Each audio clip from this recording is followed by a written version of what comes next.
Good evening मेरे बच्चों। आइए बच्चों, आज हम आपको बताते हैं क्वेश्चन नंबर 8वां त्रिभुज का।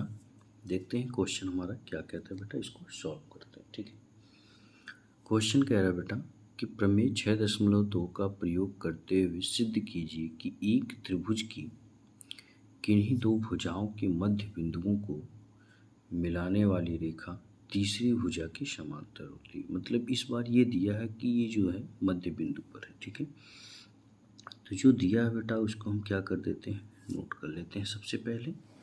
ठीक है, तो चलिए यहाँ पे दिया है कि एक त्रिभुज ए बी सी है। ठीक है, तो लिखेंगे दिया है,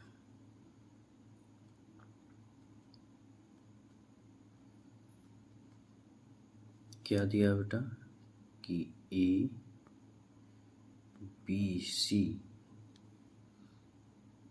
एक क्या है, त्रिभुज है जिसकी भुजा ए बी तथा ए सी का मध्य बिंदु क्रमशः डी और ई है। डी तथा ई है। ठीक है बेटा, यहाँ तक क्लियर। जो क्वेश्चन कह रहा था हमने उनको कर दिया। देखिए लिखा ना कि प्रमेय करते हुए सिद्ध कीजिए कि एक त्रिभुज की किन्हीं दो भुजाओं का मध्य बिंदु, यानी एक त्रिभुज का दो भुजाओं का मध्य बिंदु दिया है, यानी कि डी ई जो है ए बी और ए सी का क्या है बेटा, मध्य बिंदु है। ठीक, ये तो हो गया। तो सिद्ध क्या करना है, लिखेंगे सिद्ध करना है। क्या सिद्ध करना है इसको देखते हैं बेटा। सिद्ध करना है, क्या सिद्ध करना है बेटा, इसको देखते हैं और आगे बढ़ते हैं। सिद्ध करना है कि तीसरी भुजा के समांतर होती है, यानी कि डी ई समांतर डी ई जो है समांतर होगी किसके बेटा, बी सी के। ये हमें क्या करना है बेटा, सिद्ध करना है। ठीक है, तो आइए इसको सॉल्व करते हैं। ठीक, चलिए प्रमाण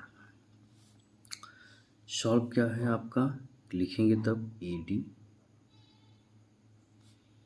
किसके बराबर होगा बेटा, बी डी के।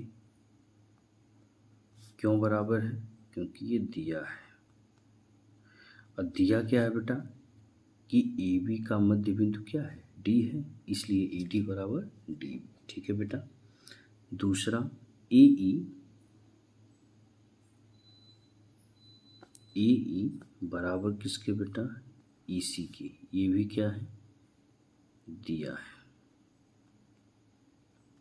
ठीक है, इसको आप समीकरण 1 कर लीजिए, इसे समीकरण 2 कर लीजिए। ठीक है बेटा, अब हम क्या करेंगे, यहाँ पे ज़रा नोटिस करिएगा। ठीक है, जो गिवन था हमने क्या कर लिया बेटा, उनको नोट कर लिया। ठीक है, अब आपको बहुत सिंपल है, क्योंकि अब हम आधारभौतिक समानुपातिक प्रमेय इस पे अप्लाई करेंगे। अब वो हमारा फॉर्मूला क्या कहता है हम इस पे देखेंगे। हम इसको लिख सकते हैं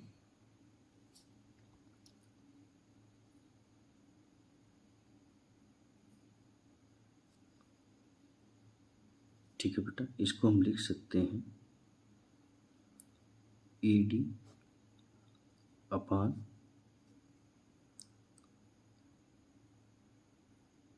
बी डी। ये दोनों बराबर है तो हम इसको लिख सकते हैं 1/1। दोनों बराबर हैं तो ए डी का भी मान हम 1 रख लेते हैं, इसका भी मान 1 रख लेते हैं। तो दोनों बराबर हैं बेटा, इसलिए हमने ये कर दिया। ठीक है, कोई दिक्कत। और ए अपान ई सी ये भी दोनों बराबर, तो इनको भी बेटा मैं 1/1 कर सकता हूँ, नहीं कर सकता हूँ, क्योंकि ई जो है, देखिए यहाँ पे फिगर में ए सी का मध्य बिंदु ई है, मध्य बिंदु है यानी कि ए बराबर ई सी, यही ना बेटा। तो अब ये जब ऐसे हो गया तो हम लिख सकते हैं इसको उपरोक्त समीकरण से, या फिर समीकरण 1 और 2 से, समीकरण 1 और 2 से, ठीक है बेटा। लिख सकते हैं, नहीं लिख सकते हैं? समीकरण 1 और 2 से क्या, ए डी